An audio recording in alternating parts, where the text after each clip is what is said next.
വർക്കല കോവൂർ ദേശത്ത് കണ്ണങ്കര എന്ന ദേവീക്ഷേത്ര സന്നിധിയിലേക്കുള്ള പ്രവേശന ഭാഗമാണ്. ഈ ക്ഷേത്രത്തിന് ഏറ്റവും വലിയ പ്രത്യേകത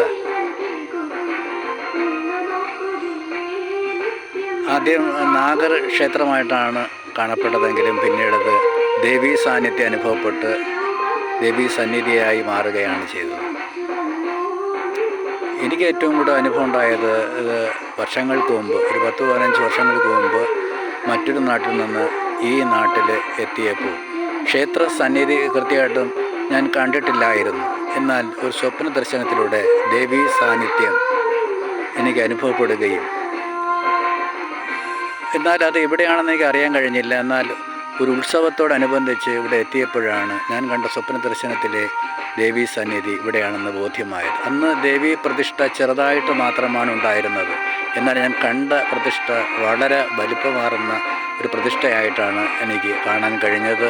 അതും ആ വയലിലേക്ക് ദർശനമായി നിൽക്കുന്ന ഒരു ദേവീ സാന്നിധ്യമായിട്ട്. അങ്ങനെ ഞാൻ അയൽവക്കത്തെ അല്ലെങ്കിൽ അയൽവാസികളെ ആൾക്കാരോട് ചിലരോട് അന്വേഷിച്ചപ്പോഴത്തേക്ക് അവർ പറഞ്ഞത് ഇങ്ങനെ പ്രശ്നത്തിൽ ദേവീ സാന്നിധ്യം കാണപ്പെട്ടുവെന്നും വലിയ ക്ഷേത്രം പണിയുമെന്നും പറഞ്ഞു. അതിൻ്റെ ഫലമായിട്ട് പിൽക്കാലത്ത് വലിയ ക്ഷേത്രം തന്നെ പണിയുകയുണ്ടായി. ഏറ്റവും പ്രസിദ്ധമായൊരു ക്ഷേത്രമാണ്. ദൈവങ്ങളില്ല എന്ന് നമ്മൾ പറയുന്ന സമയത്ത് ഇത്തരം സ്വപ്ന ദർശനങ്ങളിലൂടെ കാണുന്ന ക്ഷേത്രങ്ങളുടെ പ്രാധാന്യം നമുക്ക് ബോധ്യപ്പെടേണ്ടതാണ്. എനിക്കൊരു അത്ഭുതമായിട്ടാണ് തോന്നിയത്. ഇങ്ങനെ ഒരു ക്ഷേത്രം ഉള്ളതിനെക്കുറിച്ച് എനിക്ക് മുൻപ് അറിയില്ല. എൻ്റെ നാട് മറ്റൊരു നാടാണ്. എന്നാൽ ഈ നാട്ടിലേക്ക് വന്നു ചേർന്നപ്പോഴാണ് ഇത്തരം ഒരു സ്വപ്ന ദർശനം ഉണ്ടായത്.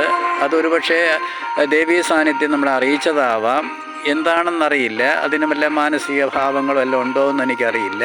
പക്ഷേ എന്നാൽ എനിക്കതൊരു അത്ഭുതമായി തോന്നി. ഒരിക്കലും തോന്നാത്ത, മറ്റൊരു ക്ഷേത്രത്തിലും തോന്നാൻ കഴിയാത്ത ചില കാര്യങ്ങളാണ് ഈ ക്ഷേത്രത്തിൽ കാണുന്നത്. അതുകൊണ്ട് എനിക്ക് ഈ ക്ഷേത്രത്തോട് വല്ലാത്ത വിശ്വാസവും ആദരവും ബഹുമാനവും എന്നാൽ സ്വപ്ന ദർശനത്തിലൂടെ കണ്ട കാര്യങ്ങൾ മറ്റായിട്ടും പറയരുതെന്നാണ് ഒരു യോജിച്ചൻ എന്നോട് പറയുകയുണ്ടായത്. അതിനാൽ ഞാൻ പലരോടും പറയാൻ ആദ്യം നിറച്ച്, എന്നാൽ ആ കാലഘട്ടത്തിൽ വളരെ സാമ്പത്തികമായിട്ട് മുന്നോക്കം പോകാൻ എനിക്ക് കഴിഞ്ഞു.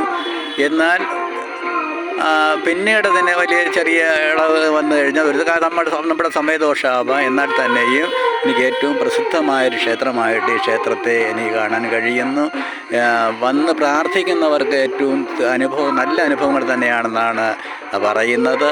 ഇന്നത് ഒരു ട്രസ്റ്റാണ് നടത്തുന്നത്. എന്നാൽ വളരെ ഭംഗിയായിട്ട് നടക്കുകയാണ്. ഒരുപക്ഷെ ആ ദേവീ ചൈതന്യം കൊണ്ടാവായിരിക്കും ഇത്രയധികം ക്ഷേത്രം പരിശുദ്ധമായിട്ടും നല്ലതായി മാറിയതെന്നാണ് എനിക്ക് തോന്നുന്നത്. ഏറ്റവും ഭംഗിയാർന്നൊരു ക്ഷേത്രമായിട്ട് എനിക്ക് തോന്നുകയാണ്. തീർച്ചയായിട്ടും ഇവിടെ വന്ന് പ്രാർത്ഥിക്കുന്നവർക്ക് നല്ല അനുഭവങ്ങൾ തന്നെ ഉണ്ടാകും, നല്ല ഐശ്വര്യം ഉണ്ടാകും. ഈ ക്ഷേത്രത്തെക്കുറിച്ചൊരു പാട്ട് ഞാൻ എഴുതുകയും പാടുകയും ചെയ്യുകയുണ്ടായി.